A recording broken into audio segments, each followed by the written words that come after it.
Good morning, everyone. I hope everyone can hear me. I'd like to welcome you all to this morning's session of the Geneva Trade Week. It's session S7, and the title is the WTO, Back to Basics, ? This session is organized by the Friends of Multilateralism group, a grouping of independent experts firmly committed to promoting multilateralism and shared growth within the multilateral trading system. You can find out more about the group at fmg-geneva.org.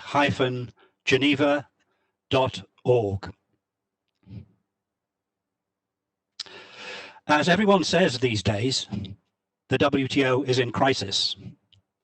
Or as USTR Bob Lighthizer recently put it more colorfully, the WTO is a mess. Once regarded as one of the most effective international organizations, it seems to have lost its way amid a cacophony of views as to its purpose in a divided world. Many think that the WTO needs root and branch reform. But this is not straightforward, as governments have vastly differing views on the types of reforms needed. The difficulties were amply illustrated, to me at least, by recent reports from the G20's Trade and Industry Working Group on the future of the WTO. The official summary, which incidentally reads like the minutes of a WTO meeting, indicates that there is agreement between G20 members about the WTO only at a most basic or anodyne level. When a specific subject is addressed, consensus evaporates. It's the same, as we know, in Geneva. So what can be done to revive the WTO's negotiating and other functions? Can we really expect a new Director General to wave a magic wand and make the titans of international trade see sense? In terms of negotiations, although there have been some successes in recent years, such as the Trade Facilitation Agreement, the record is not good.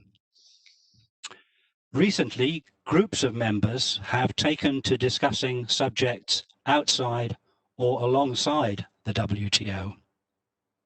This indicates for them, I think, a high level of frustration with multilateral processes.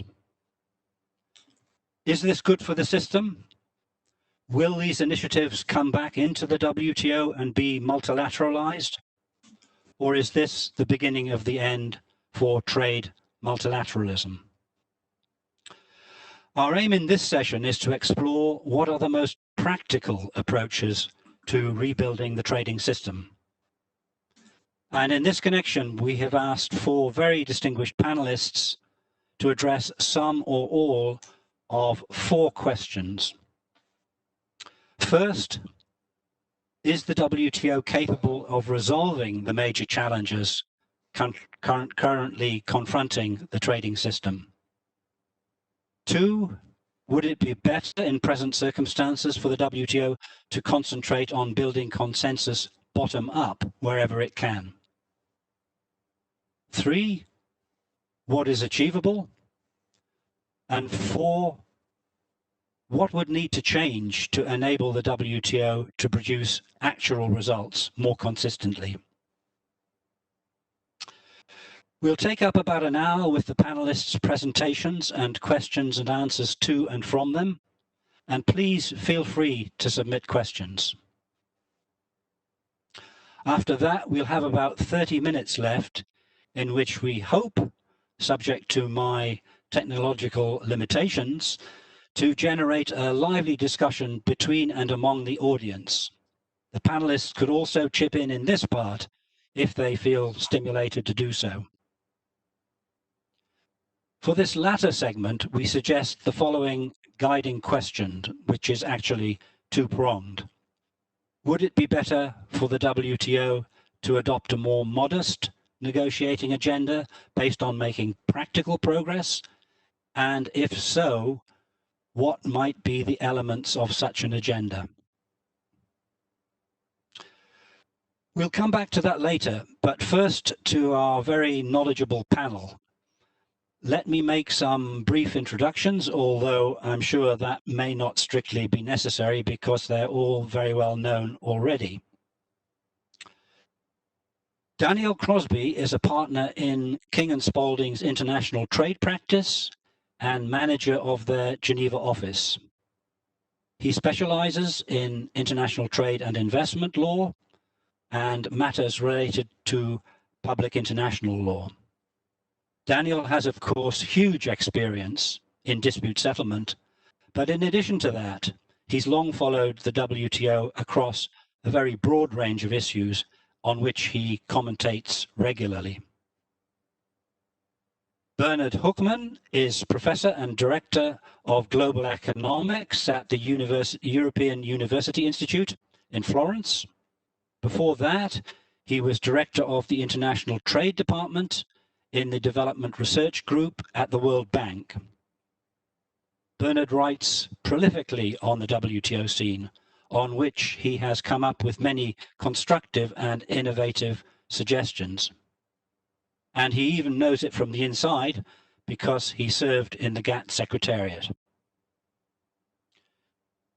Eunice Huang in Singapore, joining us from Singapore this morning, or this afternoon for Eunice, heads Google's trade policy work in the Asia-Pacific region, and she also leads on Google's engagement with the WTO. Prior to her current role, she spent over a decade in the Singapore government's administrative service and worked on a diverse range of issues, including foreign policy, energy policy, trade policy, and economic development. From 2014 to 2017, she served as Singapore's Deputy Permanent Representative to the WTO and also WIPO.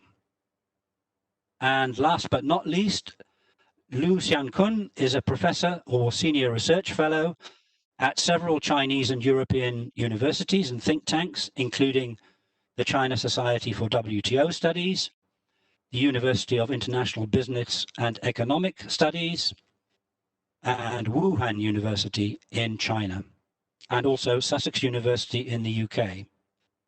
Prior to that, he was in MOFCOM in Beijing, and he then served as counselor in China's mission to the WTO in Geneva for 8 years. Liu, I must add, is the co-convener of the Friends of Multilateralism group, and indeed I would go so far as to say that he is its main driving force. I'll ask each of our panelists to give us their thoughts in turn, beginning with Daniel Crosby. Dan, I give you the floor. Thank you, Stuart, and thank you to the organizers of Geneva Trade Week. It's great to be here from Washington, and I look forward to the interaction and to responding to these questions first of all. So I think the Stuart's reference to the G20 ministers' communique is a good start because it does bring into relief the issues that we face. And of course, the communique only came out last week, and these questions were drafted in advance of that. So you see, these are not surprising questions, but I think the answers and level of basics that we have to get back to are quite interesting. Anyway, a bit of a different take on some of the questions in the context of back to the basics. The principles that the G20 members could agree to are very basic, and I think that's important. because the real foundation of the system is, non-discrimination and transparency and rule of law and all those things. And so the very, very basics are reconfirmed. And when we start getting into specific subject matter like special and differential treatment and how we make decisions and those technicalities, they can't agree. There is no consensus on how to reach consensus, which is a real problem. But I think we do have a foundation for discussion, and that's important in the context of the first question. Are we capable of resolving the major geoeconomic questions? And I have to say, first of all, in brief, no. The WTO is not set up to address geopolitical questions. It can only put a frame around these kinds of realities, but the frame does provide structure and is important. The only color I'll add to that for now, we can come back to it later, is that we need to recognize the realities, the challenges that countries and the system faces. I don't think for 25 years the WTO has done a good job of reacting to realities. That's obvious because there's been no real negotiation structurally or even on the rules beyond trade facilitation. So I think we need to look at carefully what issues, what differences have arisen, and whether those kinds of geoeconomic challenges raise differences that justify some kind of difference in treatment. Secondly, on your second question, Stuart, regarding the building consensus bottom up, I think that is exactly the right question, the right approach. And it goes to what the G20, I think, is trying to communicate to Geneva, that the bottom-up approach starts at the foundation, at the level of principles, and we should look at the list of principles, and there should be a debate about those principles as we try to figure out a way forward for the discussion. Thirdly, how can the WTO change its focus to what is achievable? I have two brief ideas. The first is to focus on what I would call a facilitation, given the success of the trade facilitation agenda and agreement is the only thing that members were able to come up with multilaterally based on its interesting approach to development and accommodation and different levels of members ultimately working towards the same end. And the other kind of test case that I would say is we need to push for critical mass, open MFN outcome negotiations, what we call plurilaterals, in order to really test members' commitment to the consensus based rule, which has a bit of a exception practice in it, that where you can't agree, you either vote or you do things on a group-based MFN basis. And if we can't even do that anymore because of objections, or we can't use the secretariat, or all kinds of other things, then I think we really have a problem. Well, on your last question, only one quick reference in what we would need to change in the WTO to enable it to produce practical results. I would only say we need to reconfirm the commitment to the existing rules, but actually get members to agree on what they are. And I think the G20 document that you referred to does a good job in highlighting some of those, but not all of those. And I think the first point that I made about recognizing the challenges, recognizing the realities, comes back to this point that we can't have a negotiation in Geneva by papering over differences. We should take them head on, have a discussion about what we agree on, what we don't agree on, and that's exactly what negotiations are for, to figure out how we actually deal with and put a frame around the things that we disagree on. So I'll leave it back to you, Stuart. Thank you.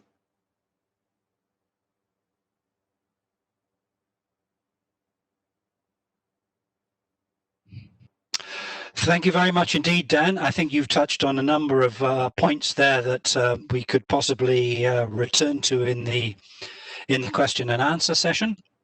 Thanks very much for those very stimulating thoughts. And I'll now pass on to Bernard Hookman. Bernard, can you please give us your thoughts on these questions? Great. Well, thank you. Good morning, good afternoon, good evening, wherever you are. It's a pleasure for me to be part of this panel. I'll just take all of the questions in sequence. So starting with whether the WTO is capable of resolving the major geoeconomic challenges that are currently confronting the system, the answer is clearly no. And the answer is no, because the system was not designed to do that. It's an intergovernmental organization where governments get together to agree on rules of the game for trade policy. So I think the key function and the key contribution the WTO can and should be making is to provide a platform for more discussion and deliberation on how to resolve both the current trade tensions, trade war even, in some cases, and how to move forward in dealing with the policy spillovers that are created by national policies, both in areas that are currently covered by the WTO, but I think more importantly, by trade policies that are not covered, right? And these have to do with industrial policies, investment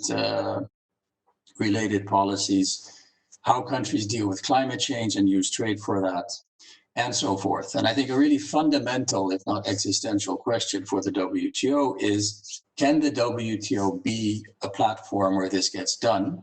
Or is this something that is going to have to be taken over by other institutions, right? And clearly these types of discussions also happen elsewhere, in the OECD, in APEC, in regional trade agreements. So for the WTO to become relevant to dealing with these major challenges, countries have to feel that there is enough in Geneva to come back to and actually have these discussions and to restart thinking about negotiations. Now, the third question here was, how can the WTO change its focus to what is achievable as opposed to what might be regarded as optimal? And I would highlight 5 points very quickly. One is clearly, and this is achievable and very important, is to deal with the dispute settlement crisis, right? So there is going to be much less of an incentive for countries to negotiate, whether it's plurilaterally or multilaterally, if you don't have a functioning conflict resolution system, right? So that's, I think, item number one. And I think this is eminently doable because we had a pretty good system before. And what needs to be done is to actually have a serious substantive discussion as to how can we resolve some of the issues that have arisen. And I would argue that so far that has not been done. Now, partly that's not been done because the United States has not been willing to engage in such a discussion, but partly it's also been done because the members of the WTO who, like the appellate body, have created the this interim arrangement so that they can continue to appeal panels. But in the process of putting all that together, a lot, I think the opportunity cost has been that there hasn't been a real engagement on how can we actually improve the system per se. And I think that's item number one on the to-do list. Number two is to improve transparency. There is a huge problem with members notifying policies, which is long-standing, and that's been really illustrated to me, at least in the COVID-19 pandemic. If you compare what the Global Trade Alert has been picking up in terms of trade policy actions by governments, WTO members, and you compare that to what those WTO members have been notifying to the WTO, there is a huge difference, almost an order of magnitude difference. We're living in a world, we're in a pandemic, we're doing all of this from home. Governments have put in place huge fiscal support for their economies. There are subsidy programs which are gigantic now. All of that is perfectly appropriate, and that is exactly what government should be doing.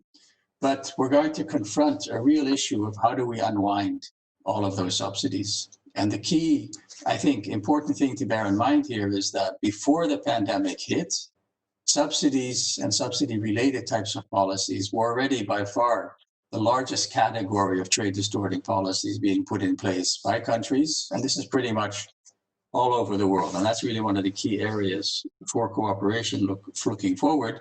But I think we need to start not with negotiating, we need to start with documenting what those subsidies are, which ones are of systemic importance, who's doing what, and very importantly, what's the effect of the subsidies? Because a lot of those subsidies are going to be positive for world welfare, right? So if we think about climate change, there's no way we're going to deal with climate change without government policies that tax and subsidize activities. So we need to think through a structure, how we manage that. And I think that's where we need to start with an information base, which currently is lacking. Third point is to use the information we already have, right? To assess what are the key areas in which we can actually improve the operation of WTO agreements. And I think here one of the striking features that I take away from the last few years in terms of the so-called backlash against globalization, there's a lot of skepticism in civil society about the value added of trade agreements and the value added of the WTO. And I think one potential solution to that issue is to do much more, to engage more with that critique and to do more to assess explicitly what the impact has been of agreements and how they have been implemented or not. And there's a number of ways in which people have suggested this can be done more effectively in the WTO. One is through the use of thematic sessions in committees, where committees would bring in stakeholders, where they would bring in the business community, where they would bring in experts from international organizations and from national regulators to actually have a discussion as to how the issue area they're dealing with actually has an effect at the national level, where there are gaps, where there are potential areas for improvement. Fourth item would be deliver some of the plurilateral discussions that are ongoing, right? So I think for the credibility of the WTO, that's very important. So as Daniel mentioned, there has been this shift now towards discussions among groups of WTO members that hopefully will lead towards open plurilateral agreements. But if none of those discussions generate open plurilateral agreements, I think that's going to be a big negative for the institution looking forward. So I think that is both feasible because that's an ongoing discussion. These are works in progress, but I think it is important to deliver, right? So that's my fourth point. And then fifth is to prepare the ground for dealing with these big issue areas, such as regulating the digital economy. How should trade policy figure in green deals in particular? So this is very relevant, of course, to the European Union, where I sit, where the European Union has said we are going to use global and we are going to use carbon border adjustments as part of the Green Deal. And I think that is very much something where you don't want to have unilateral decisions as to how that is going to happen. And that really calls for multilateral cooperation on defining those rules. So I'm over time. I have a lot more to say on what we need to change in the WTO. But let me just very quickly, 3 points. One is WTO members need to get over the convention that consensus applies to everything, right? I think it's very important in the negotiating context, but it has been abused to really slow down day-to-day operations, to block things that someone suggests should be put on an agenda. So I think we need to move much more towards an understanding that if there is a critical mass of WTO members that wants to discuss a particular topic, then that topic should be put on the table in a committee or a council or wherever. 2, as I mentioned, there needs to be much more focus on bringing non-state actors into the equation. Those are the ones who actually know what's happening on the ground. And the WTO has traditionally been very much state to state, and that is something I think that needs to change. 3rd, there needs to be a shift away from a mindset that everything gets done through dispute settlement if there is a problem. Right, so this judicialization, legalization of the trading system, I think has really been a negative. It impedes and it creates antibodies for negotiating agreements. And there needs to be a shift away. And this is, again, nothing new. This is actually in the institution. There just needs to be more emphasis put on it. Using mechanisms like specific trade concerns in committees and extending those across all WTO committees. Making more use of mediation and consultation mechanisms. Building more on the approach that is taken in the trade facilitation agreement to deal with implementation problems. So instead of looking at that as a potential dispute, talk to the country, work with that country, and help that country implement provisions. It's all there. It just needs to be extended more broadly across the organization. So let me stop there. Thanks.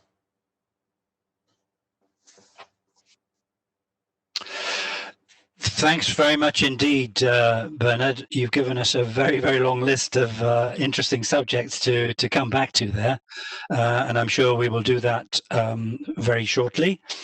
Thirdly, now let me turn to Eunice Huang in Singapore. Eunice, please. Thank you, Stuart, and a very good afternoon to everyone from Singapore. Very, very happy to be here. I will not take each question in turn. I will give a consolidated answer to the 4 questions. And really, I looked at the title of the session, which is, back to basics. And, when you have a title like that, you really just go back to Marrakesh, right?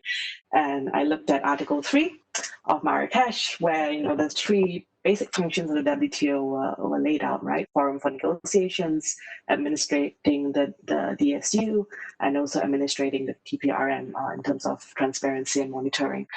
So really, if you look at that, and in that sequence, the original focus of the WTO really rested on its negotiating mission as a forum where members can come together to negotiate new norms and new rules.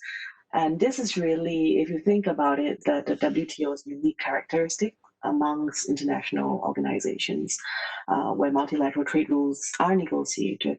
And while there are bilateral regional bodies that can do the same, the value of doing so really lies in the breadth of the WTO membership and participation. And I think more importantly, the other 2 functions of the WTO, dispute settlement and monitoring, really rests on a healthy negotiating arm, right? So dispute settlement function cannot be sustained with static rules, whether this is in terms of trade remedies or subsidies or services domestic regulation. The dispute settlement function can also not be a substitute for improving global trade rules, as evident by the issues that have arisen with the appellate body and the limitations of filling in the gaps, of negotiations by litigation. And similarly, monitoring function currently limited to the WTO rulebook, leaving out many trade barriers that exist today that are very relevant to what's happening and impacting commercial activity, and thereby, having a sort of diminishing the value of the WTO's monitoring and transparency functions. So what this means really is that the key objective of going back to basics really must be to renew the WTO's capacity to negotiate. And to, like Daniel said, to reaffirm the basic foundational principles of non-discrimination and the mission to eliminate trade barriers between nations. To be clear, what I'm suggesting is not a backward-looking kind of negotiating agenda. It's definitely not the revitalization of Doha. But on the contrary, I think for this to work, this agenda really has to include and even be driven by areas where there is most dynamism and least rules. And in particular, issues that are defining the global economy now, right? So not because I'm from Google now, but the digital economy is really one key area, made even more important by COVID and the need to be connected digitally, and how digital trade will feature a lot more strongly in the post-pandemic world and be a driver of growth and recovery. But we don't yet have a solid set of digital trade rules. GATS has no mention of the word internet. Existing WTO agreements address some issues, but more clarity is needed to deal with modern trade issues, like platform-based trade, data-driven innovation, access to information. Even sitting where I am right now on the other side, sometimes looking through what the relevant services Google offers in the GATS framework is quite challenging, because is this advertising? Is this distribution? Is this computer and related services? It's not quite clear. The other thing that really stands out is the very, very thin Mode 1 commitments that are currently in GATS. Really because it was technologically impossible, in the early 1990s to imagine these services like telehealth, telemedicine, but that are now made possible through the internet. So I think what the long story short is really the JSI on e-commerce is a much welcome initiative. This has received a lot of interest and support from the private sector. I think really precisely because there's a recognition that there's a need for these rules and more coordination on a global digital economy. Just to share, I think sometimes you get sucked into the Geneva bubble, on procedural arguments and concerns. But at the end of the day, trade is conducted by companies and enterprises, right? And so what enterprises and companies are looking for, whether big or small, are really consistent from the multilateral trading system. And two things, right? And I'll distill it down to predictable rules and facilitative measures. So from the business point of view, at the end of the day, it's very pragmatic. How do I operate in as many markets as possible while keeping my costs down? Tariffs are one thing, but I think behind the border, barriers are so much harder to deal with. So really what for the WTO to remain relevant, to go back to basics, I think that robust ability to negotiate new and relevant rules, common international rules and standards so that there's no fragmentation, and also interoperable systems are critical and central to the WTO's value. So my recommendation on a personal basis really would be, to start negotiating what is going on now for GSIs, that small groups of WTO members coming together on issues of common interest. And if there is, a broad enough range of appeal across sectors, this may evolve into something a lot more robust. So let's start with issues that are defining the global economy now: digital, healthcare, pharmaceuticals, environmental goods, sustainability.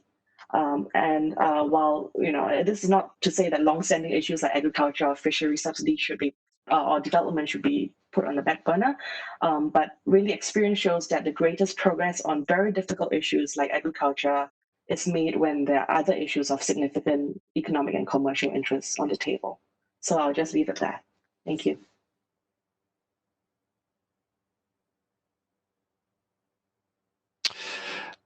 That's great. Thank you very much, Eunice, for bringing in the real world to some extent. I think we need that input badly.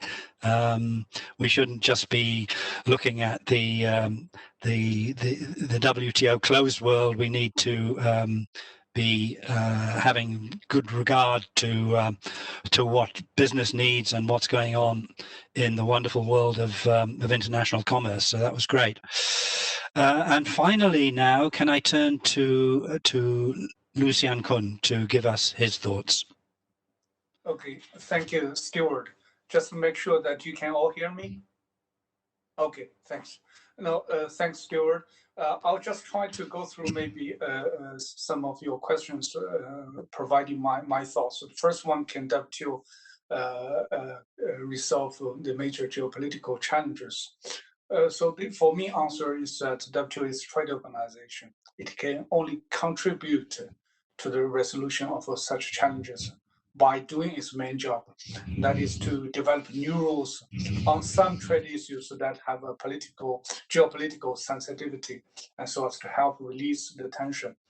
So for that, it needs to find a way to persuade members, mainly the US and China, to be innovative by dividing the political and technical aspects of such issues, such as non-market economies, subsidies, special and differential treatment, state-owned enterprises, so on and so forth. And as Bernard has just said, by focusing on the spilling over effects of such issues, but avoid to touch upon the aspects of highly political sensitivity aspects, such as political system or development model. These are never the things that WTO should work on. However, given the current political and ideological tension, especially if you look at what has happened in the 75th UN General Assembly, you would see it's hard to foresee that in the short or long-term future there's any chance that members can embark on a meaningful discussion on how to deal with the issues and by dividing the political and technical aspects. To put things basically very simply is that US, at least what I heard, many in China has read that the US has already declared a quasi-Cold War against Chinese Communist Party, while China responded tit for tat, and other members are asked to take sides. So this complicates a lot of the WTO work too. Given that context, to your question on whether the WTO needs to fly low altitude and focus on the achievables. So for me, the question is not whether you fly low and focus on the achievables, but how to do it. It's not an option anymore. Previous speakers have already talked a lot about what are the achievements and how to do it. Maybe I would just refrain from repeating what they have said, but generally share what I think that how to achieve this, how to do the doable and by flying low. I think the first thing is that some Bernard and others have already talked about it, is that you need a different formality. So consensus is important, but you cannot take hostage of other like-minded members to go ahead, and when you cannot. So the plurilaterals, GSI is a way forward. It's already there, but it's need to be more. And also, as Bernard said, it's need to deliver. And we do see some hope that potentially soon we will see some deliverables such as our investment facilitation and hopefully e-commerce. The second thing is that you need now a different leadership from the leadership from the less powerful, such as middle grounders, order a group, and also proactive engagement by other members such as the EU, Chile, and Switzerland, all welcome. As the African saying goes, when the elephants fight, the grass will suffer. So it will up to the monkeys, the goats, and the horses to be more proactive and in watering the grass and rebuilding the forest. The third thing is that you need sometimes even initiatives, even on a temporary basis outside the WTO, which eventually could be brought back into the WTO one way or the other. This includes not only the RTS, regional trade agreements, but also other initiatives such as the recently concluded digital economic partnership agreement between Chile, New Zealand, and Singapore, which obviously goes beyond the GSI on e-commerce within WTO, and very importantly remain open for others to join. This also brings me to the last point is that you need a different mindset and forget about that what members usually think that unless the big guys agree, unless China and the US agree, nothing's going to happen in the WTO. No, don't wait for the big ones. Take into your own hands and do it. If the big ones want to join, they will come. If they don't, so be it. So the recently multi-party arbitration system, MPI, as a replacement of the Appellate body, I think is of course a welcome signal. I think that's the way forward. One last word. When you try to fly low and focus on the achievables, it doesn't mean that we should forget about the long-term objective. Flying low is just to avoid the storm, and members need to eye high and prepare for the moment when the storm is gone and when the sunshine is back. So this is in particular important for the incoming Director General. And one thing important here is for members to re-achieve a common vision and a common purpose for the system, and why we are here, and how could we resolve the challenges now, and how should we go ahead. I think we need more in-depth discussion among members, in an inclusive manner, of course, but also among the major players now.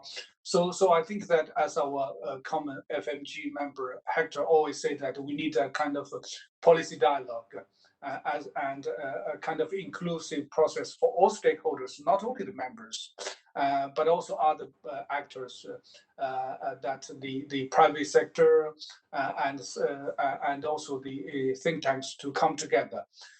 The previous administration of the WTO has done a little bit of this business dialogue, so on and so forth, but it remains closed door and very exclusive instead of inclusive.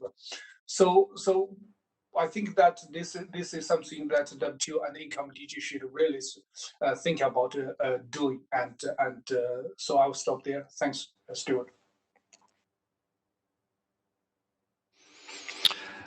Thanks very much indeed, Lou. Particularly found your point about not waiting for the big players and everybody else trying to show some leadership as a very interesting idea. I think we're getting a couple of questions from the audience. We've got about 15 to 20 minutes before we move into the actual audience participation segment of the discussion, but I did say that we would allow questions from the audience to the panelists in the first part, and I'm going to do that. I just wanted to raise one or two points myself based on what we've heard from our four excellent presentations. I mean, one question was, I think Daniel mentioned in particular the G20 working group and its discussion of foundational principles. And Lou also mentioned about the need to develop a common vision amongst the membership. I mean, should these things be discussed by the G20 or in Geneva is one question. The G20 seems to me to have an attitude that the WTO is broke and we're going to fix it, but maybe they're not the best people to do that. I mean, a more bottom-up discussion in Geneva could be interesting. And then second point was on plurilaterals, which I think almost everyone has mentioned as saying that these need to be allowed to go ahead. But the question is, on what basis? Are these going to be multilateralized, or are we going to go into a sort of Tokyo Round Code type of area? So I throw those two out. I don't know if anyone would like to quickly respond on those 2 points before I turn to the audience.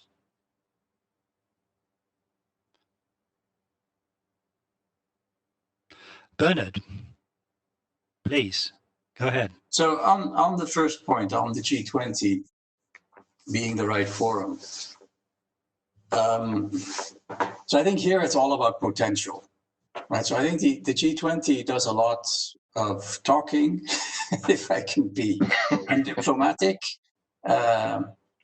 which I can be nowadays.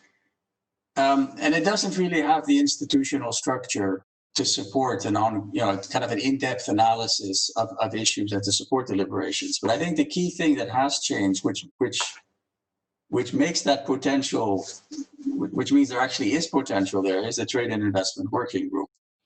Right. So and one of the key things about the Trade and Investment Working Group of the G20 is that it very explicitly includes the international organizations, right? And I think, so that's the IMF, the World Bank, the OECD, UN and so forth. And I think that's really important to have both the analytical capacity that the WTO currently doesn't have, partly because the WTO members doesn't want that to be there, right? So they don't want the WTO secretary to do this type of work. So you're kind of in between a rock and a hard place. So ideally, yes, you would like to see much more of this being done in the WTO.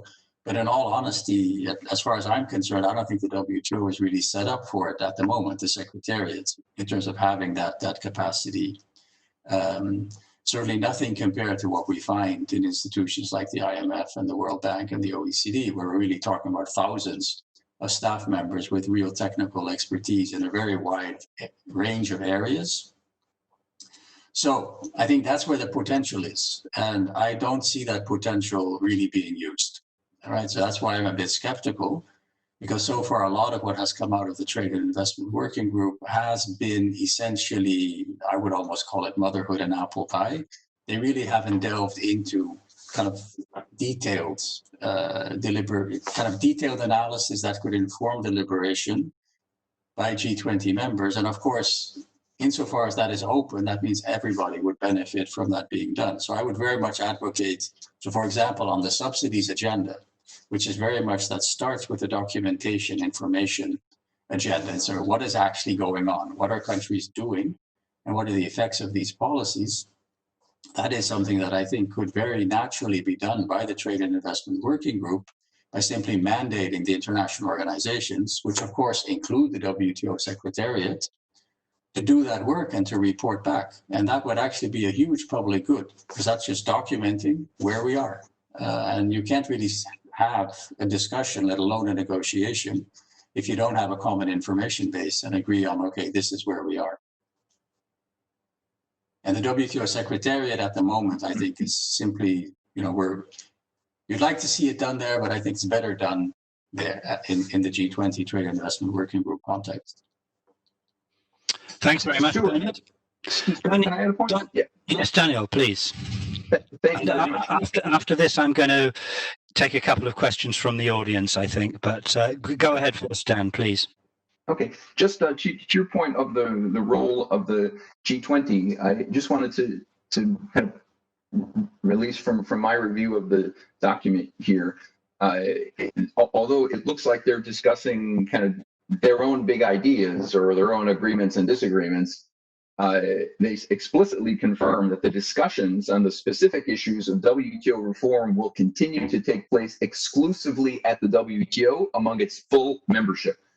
So I read in the communique part that the minister said that this record of our exchange will be sent to the General Council to share with all members, and they'll, whatever they do with it, they have a debate, they can continue discussing those same ideas, but very clearly they see that that the actual issues, the ideas can be discussed anywhere, and it's important that political leaders, I think, have some kind of framework of what they all agree and disagree on. But the discussion and negotiation is definitely moved in the direction of Geneva for addressing among all members. The only other point that I would make in response to something that that Lou mentioned is kind of what is off limits and what is subject to discussion in Geneva. And I would use the example of U.S. Invoking national security that has definitely got an effect on trade. And China and everyone else has said we need to discuss that in Geneva, and we should actually have maybe disputes about that.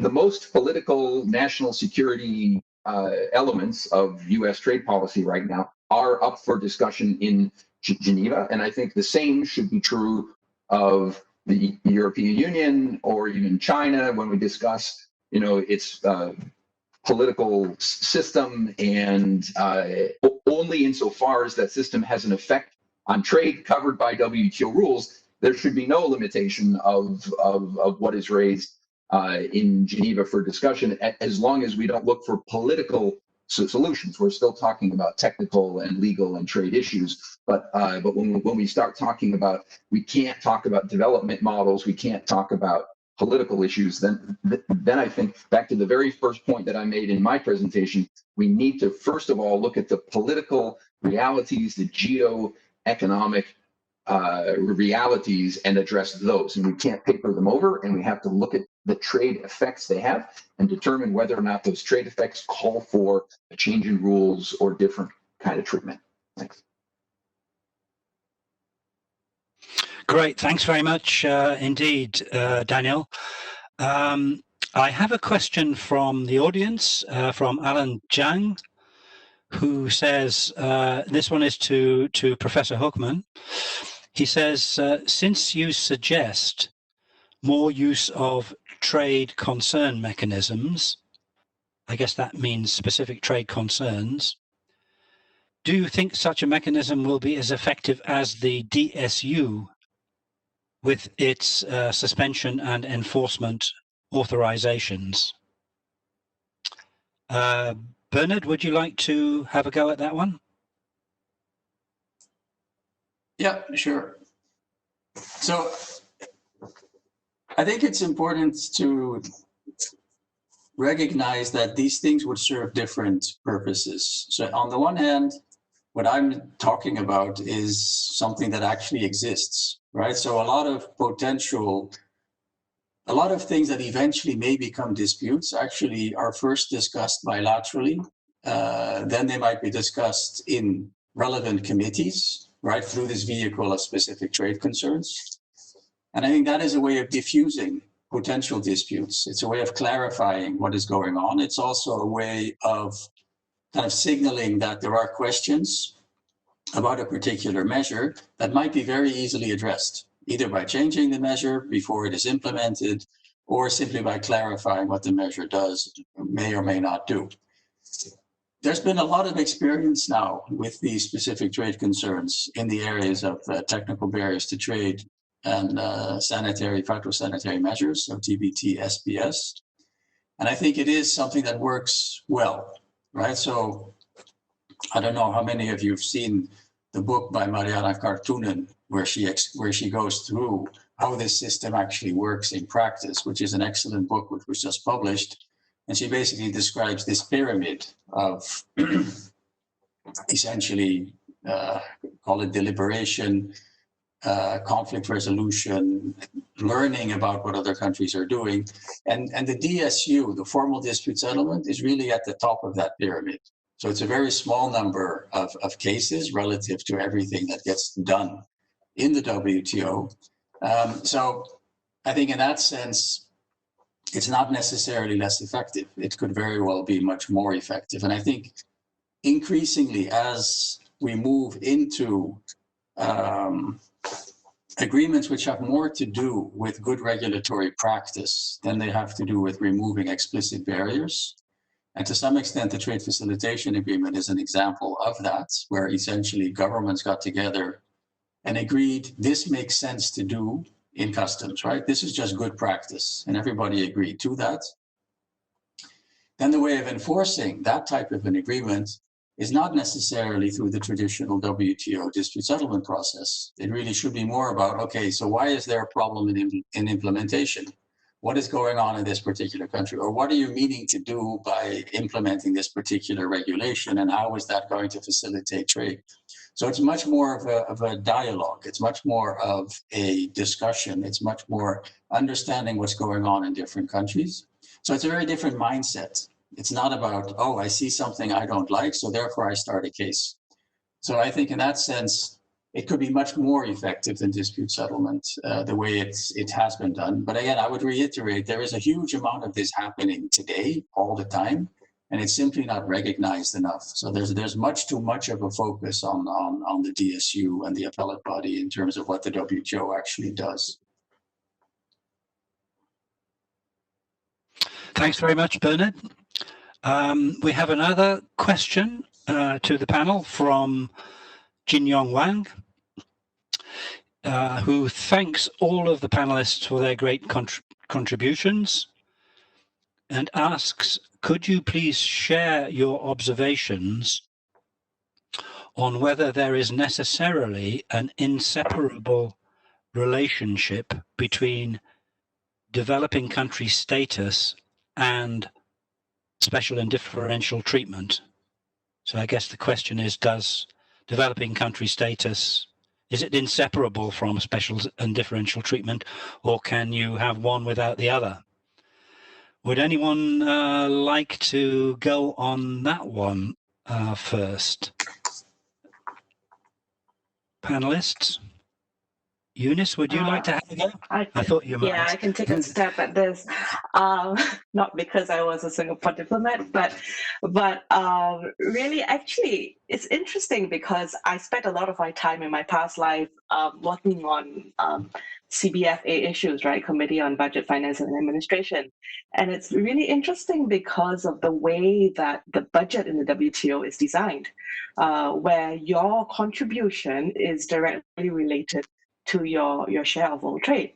And that has nothing to do with your developing country status or not.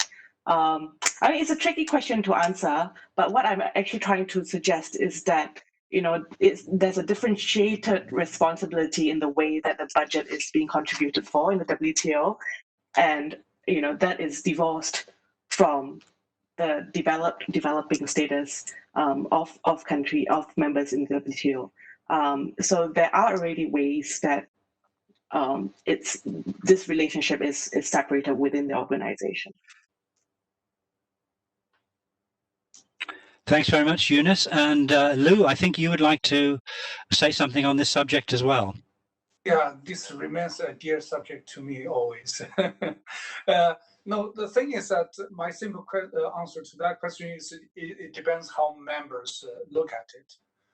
I mean, for the time being, some members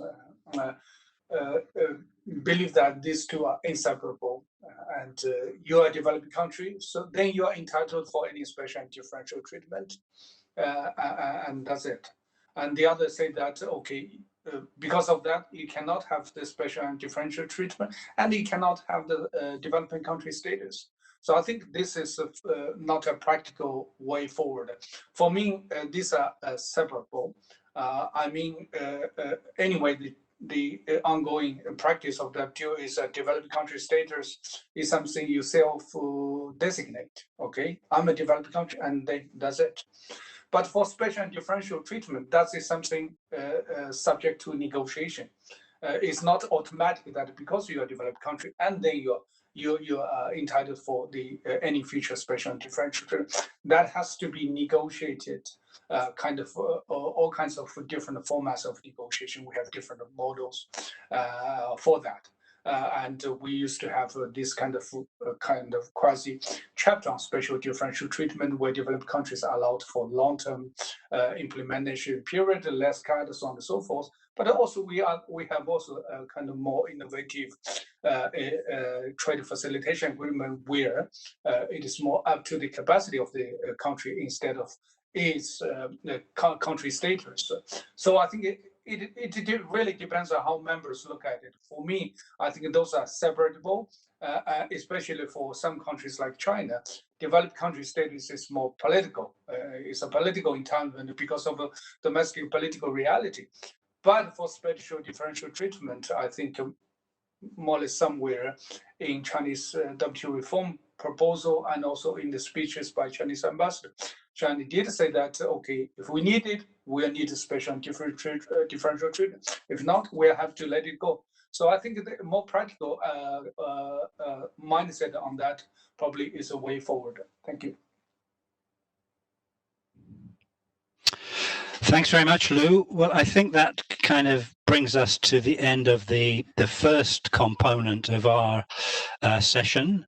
Very difficult for me as moderator to sum that up. I guess coming into the session, I was thinking that maybe the WTO could kind of go into its burrow and just do its normal things, make sure that committees are operating properly, just trying to find where interests of members intersect and producing quite modest results and that sort of thing, and starting from there and building up. That was what I was thinking. But I think the answer I got from most of the panelists is that the WTO can't be immune to what is going on and can't duck a lot of these big issues. And so I think there's a lot of sense in that.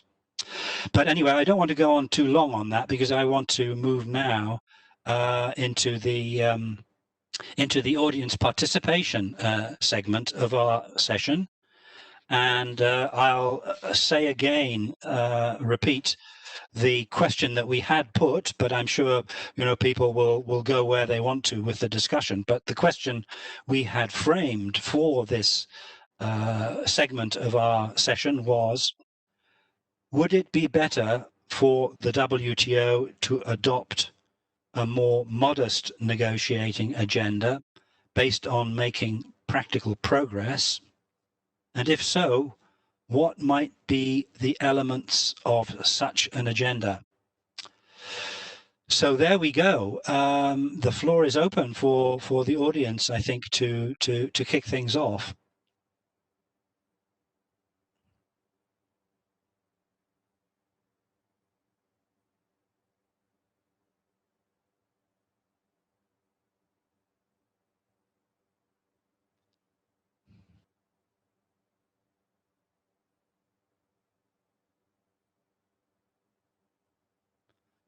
Well, to try to get things going, I mean, the question is framed in such a way that maybe the WTO ought to back off some of the big issues because they're proving too difficult to resolve, and maybe it should sort of go down to the lower levels of discussion and try to build up from that, even if it results in quite modest progress to start with. In other words, for example, what we politely call the major geo-economic challenges facing the organization, which I guess is code for the trade war. Maybe the WTO shouldn't involve itself in that.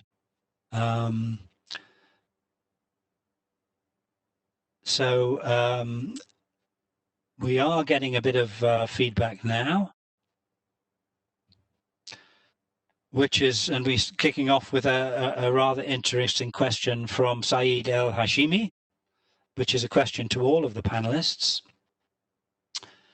Thanks to all of you for a very interesting session. How would you place the current race for WTO Director General within the ideas, particularly from Bernard Hookman, on a greater role for the WTO Secretariat and other stakeholders to handle some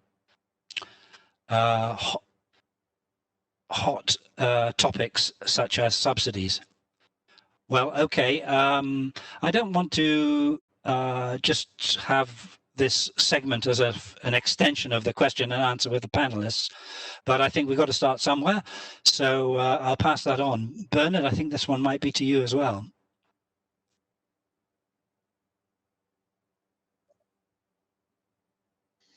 Well, I think,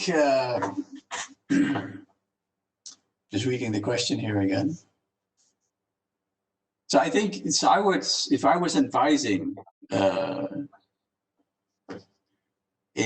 of the candidates for DG in terms of how to move this forward and how to kind of quote unquote liberate the WTO Secretariat to actually do its job, I think that would definitely be on my list of things to do and list of things to discuss with members. Now, I'm just going to repeat myself here, I guess, but I think I think one of the questions that becomes, how do you make the case, right? Because clearly a challenge is going to be that there's a reason why we're not there now, right? So there's a reason why. So I used to work in the GATT Secretariat, as Stuart mentioned, during the Uruguay round negotiations. And at that time, I think the Secretariat staff were used much more than they are today to actually think things through for the membership, right? And that was completely neutral. It was independent. It was just factual types of analysis, but it was analysis. So it went beyond just, listing, what policies were. It was actually kind of reflecting on, okay, so what do we know from experience? What do we know from actually implementing these policies? With what is the relationship between policy and outcomes? So this was something we actually, we wrote lots of papers on, and that was a direct input into many of the negotiating groups. So I think that's where we need to come back to. And I think the next DG really has to kind of make the case that one of the reasons why we are where we are today is that we've kind of lost that functionality.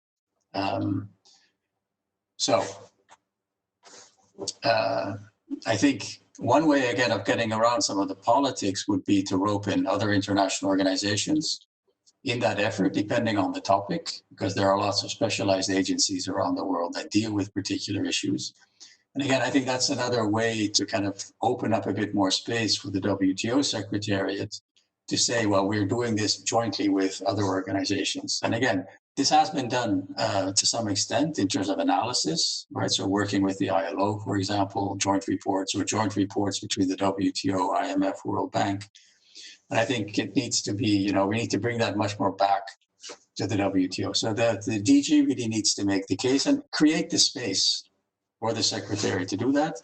And I think ultimately that's going to have to require establishing that there is a critical mass of support to do this, right? But again, you're not necessarily going to get consensus for it. And again, on this front, the consensus constraint has been binding.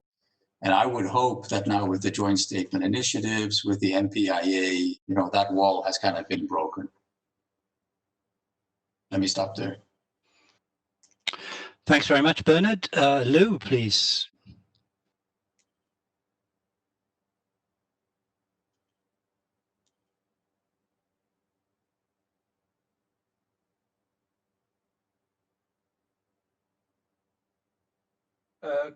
Stuart, can you hear me? Okay. No, just one word to add to what Bernard says about it's very important to liberalize the secretariat to do this, to analyze papers. But the other thing is that when you have papers, you need to present to the members and to discuss it. I think, of course, given the situation now, it's very difficult to put them as an official agenda item on a committee or council meeting. But one way which we have seen in the past is to do a kind of more informal kind of workshop back to back with the committee or council meetings where it is less informal, it is not included into the minutes of the meeting.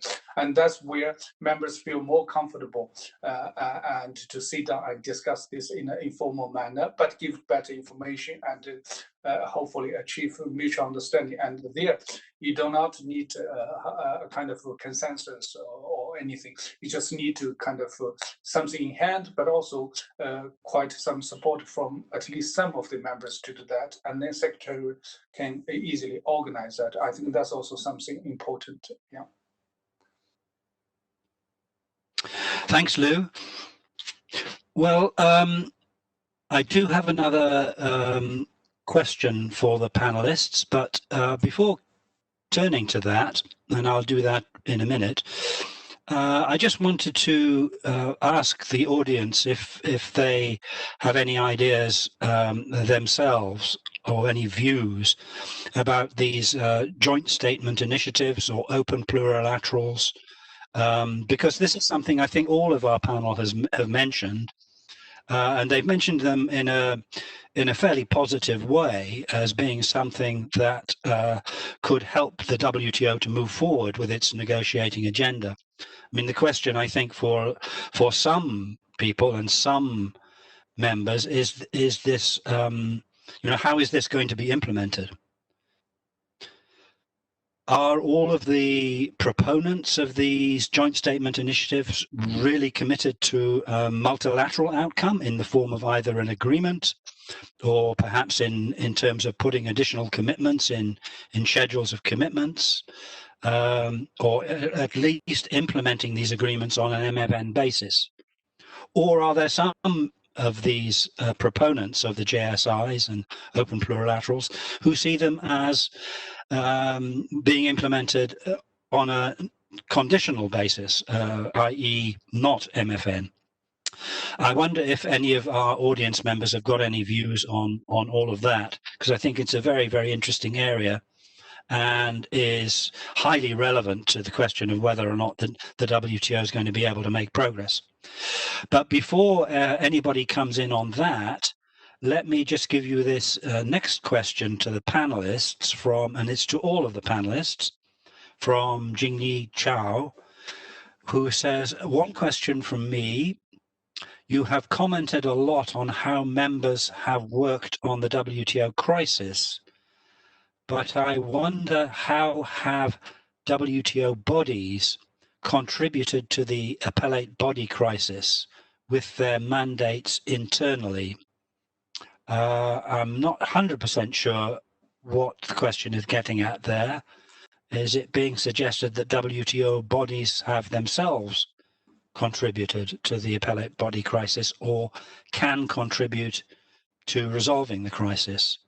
Who would like to have a first go on that one amongst the panel?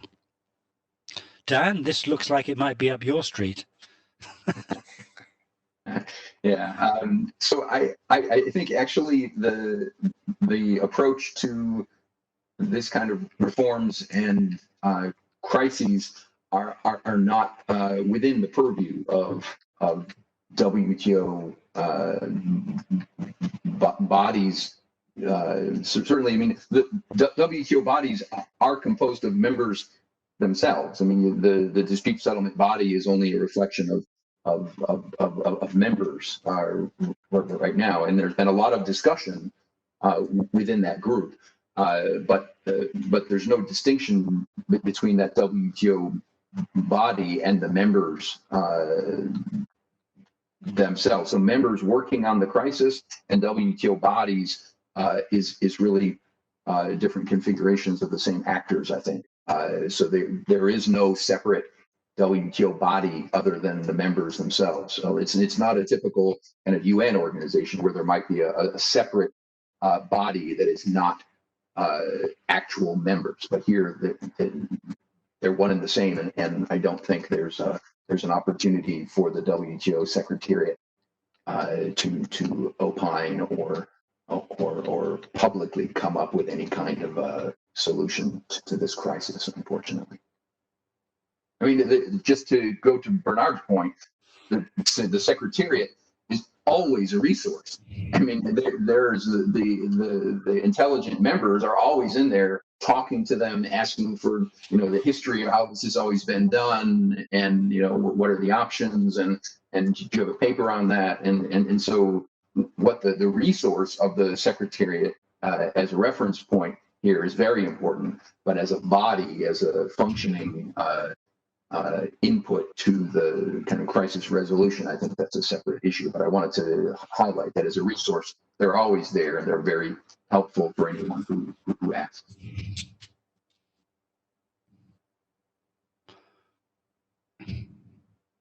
Thanks very much, Dan. Hey, Stuart, can I just add? I held my tongue on the issue of resolving disputes in the past, but since we're talking about the appellate body and disputes, let me just say that 60 or 70% of my work is resolving disputes without dispute.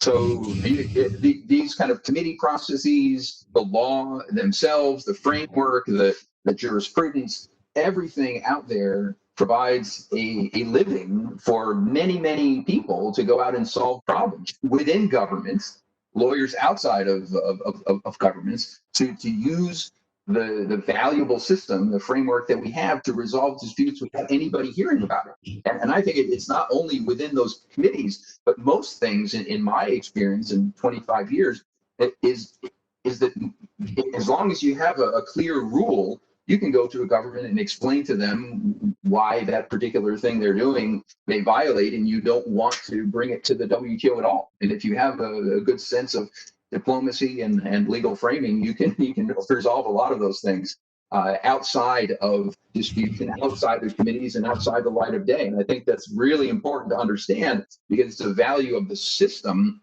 that's not knowable really, but it's for sure there, and many of us make our living off it, but it shouldn't be gone unnoticed in this context. That's a very good point, Daniel. Thank you very much. Very interesting. Now we have a question from the audience, from Misha Chandler. I'm going to ask our technical experts at the Geneva Trade Platform to see if they can get Misha to ask her question directly. Hi, am I audible? Yes, you are. To the impasse that we are talking about at the WTO, I think in the first part of the discussion, one of the solutions that was offered was to move away from a consensus-based approach and resort to, say, the voting arrangements or other ways to sort of reach agreements. But from what I understand, isn't one of the reasons why the WTO was so successful in the first place was that, it was a consensus-based institution, which is sort of added to state leaders to accept its decisions and, implement it in spirit. But I think if you move away, isn't it possible that in the long term, it will just further erode the legitimacy of the institution? Thanks very much, Misha. Very good question indeed. Who can on the panel would like to have a go at that? Eunice, would you like to take that one on? Yeah, I think in an ideal world, a consensus-based approach, of course, is the best thing that we can have, right? Because everybody agrees to a particular outcome and to abide by that. But the reality of it is that the consensus-based decision-making process has more often than not been used as a tool by some members to block agendas or block things that are moving forward. So I think, from a systemic point of view and also from a commercial point of view, again, the worst thing that can happen to the WTO is that it fades into irrelevance, and so I think we shouldn't see a consensus-based solution as the desired. I mean, everything can build up eventually to something that grows in membership and grows in participation. But I do think that as long as members are willing to move forward on an issue, they should not be held back by this sort of rule or this desire to try to seek consensus from over 160 member states. The other point that I want to raise is that actually, if we look at Marrakesh, there is also a provision for voting in the WTO.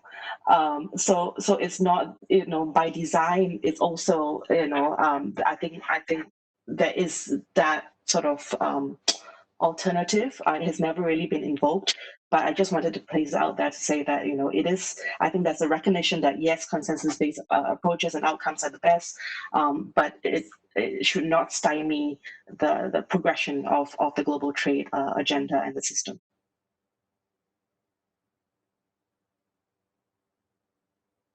Hey, Stuart. Much. Yeah. Actually, I think Bernard had his hand up. I didn't see. Bernard, did you want to chip in? Yes. Please go ahead. Yeah. So I think we really need to make a distinction between the way decisions are taken as opposed to allowing countries to move forward in areas that they want to move forward on an open plurilateral basis.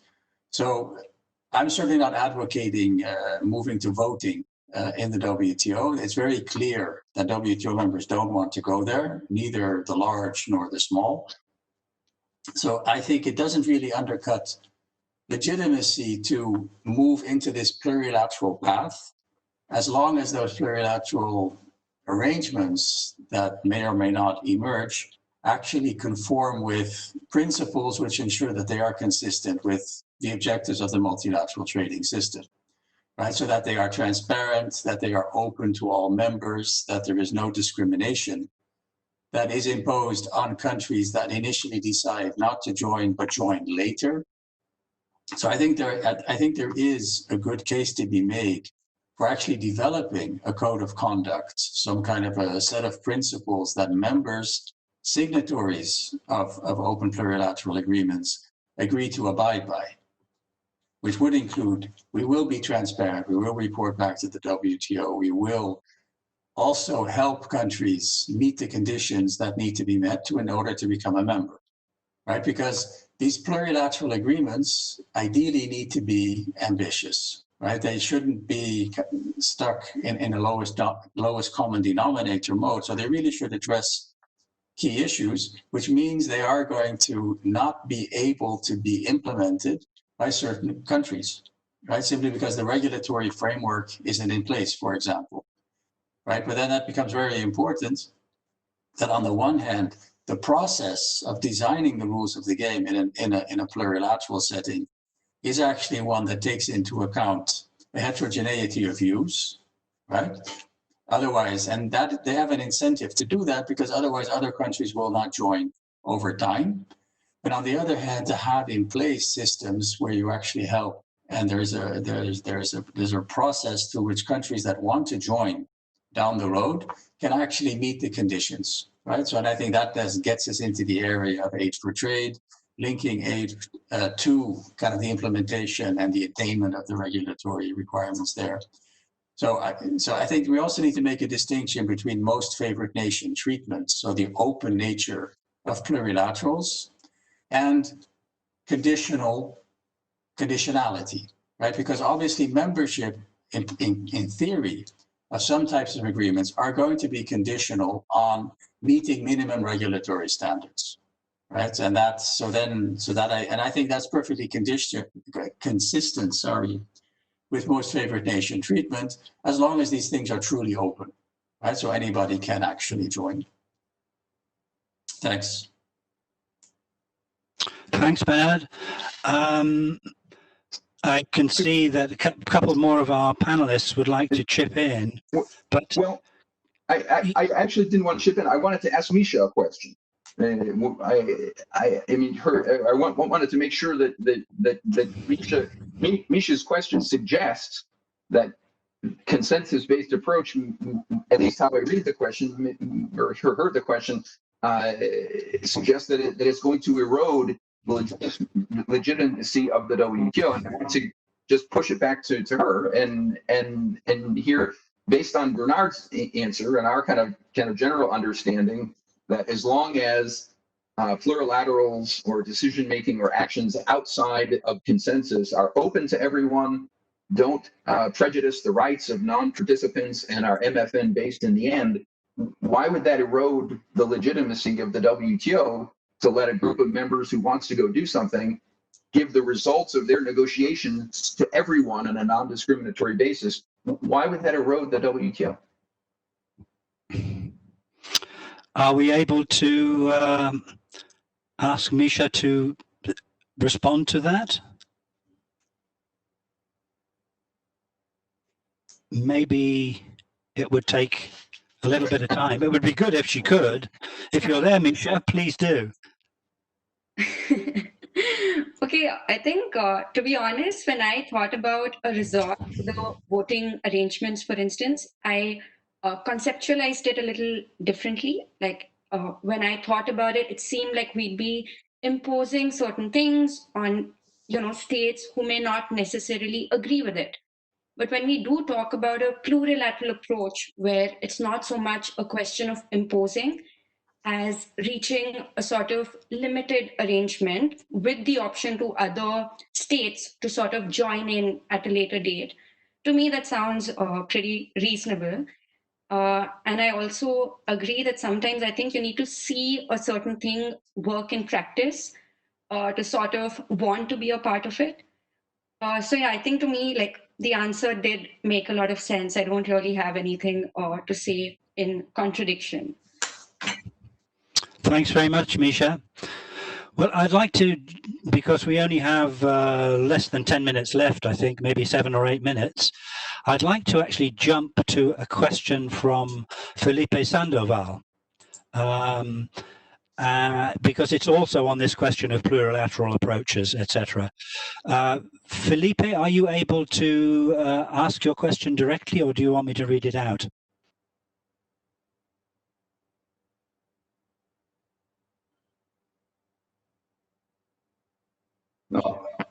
No, estoy lagando.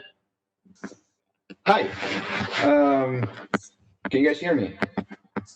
Great. Basically, I wanted to go back to the same discussion on plurilaterals and how to deal with them, because it is my impression that if we're going to negotiate with, if we're not going to do it multilaterally, then there is really no point in trying to soften the level of ambition of a plurilateral. I mean, the whole point of a plurilateral is to create enough incentive, either within or outside the system, as to eventually be able to create consensus. And the only way that you can do that is by making it very attractive. And you can only make it attractive if there's something real to gain from it. So if you were to play it down, then what would be the real value of it?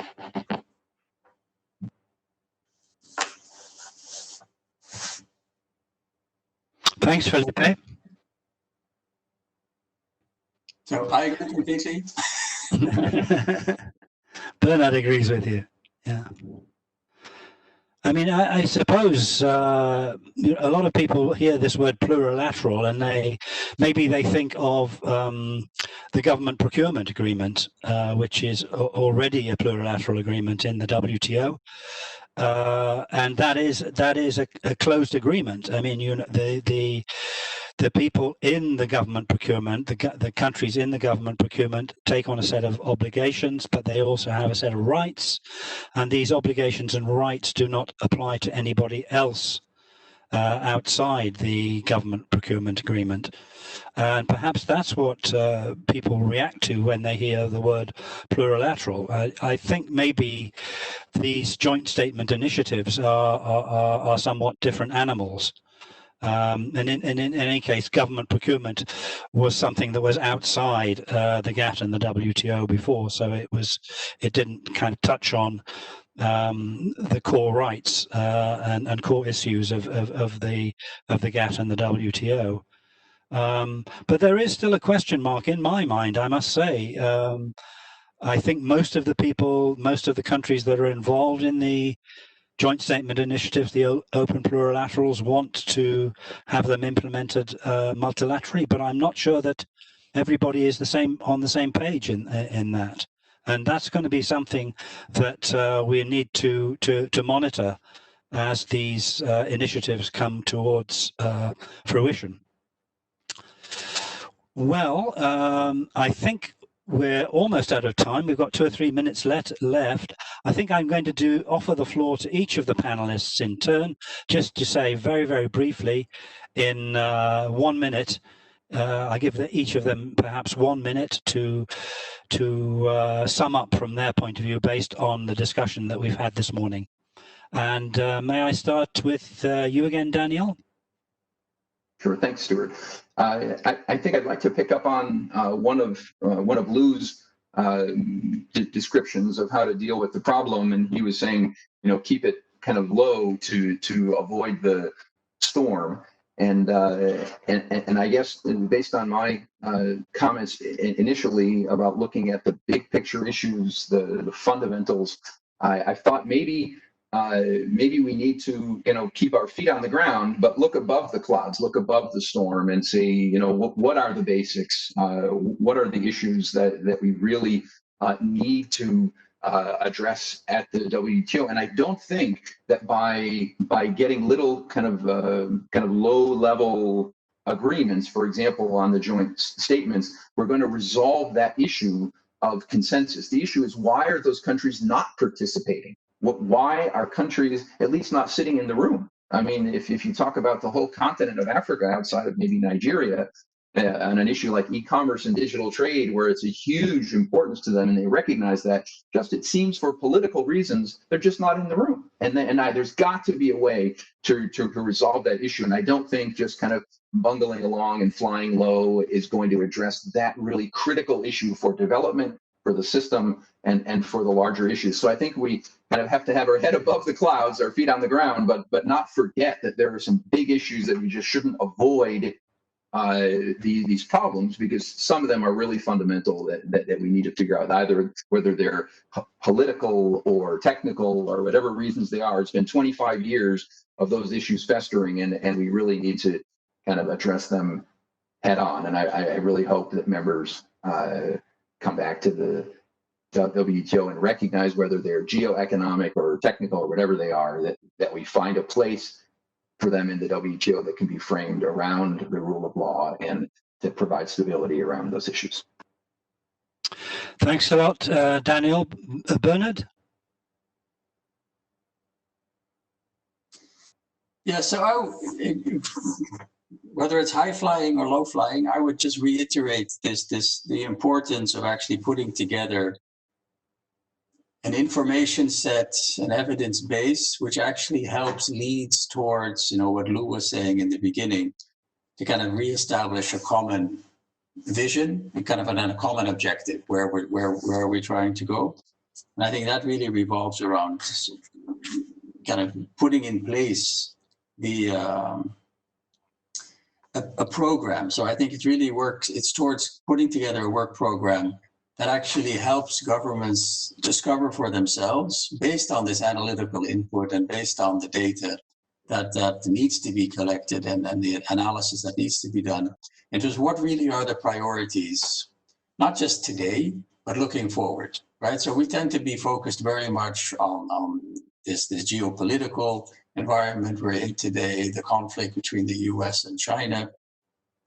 But there are a lot of technical issues as well. And I think the things that Eunice mentioned in terms of how do we actually cooperate in regulating the digital economy is obviously extremely important. So putting together, and I think part of this is already happening in terms of the e-commerce discussions, but there's still a lot there that needs to be done. So I think working through instruments like the Trade and Investment Working Group of the G20 in terms of kind of trying to document what is actually happening, but also liberating the WTO Secretariat to actually use that information and to do the analysis that is useful for members who may or may not be willing to go down the path of launching new initiatives on the plurilateral front. I think all of that really starts with better transparency. So I think that's really what I would emphasize.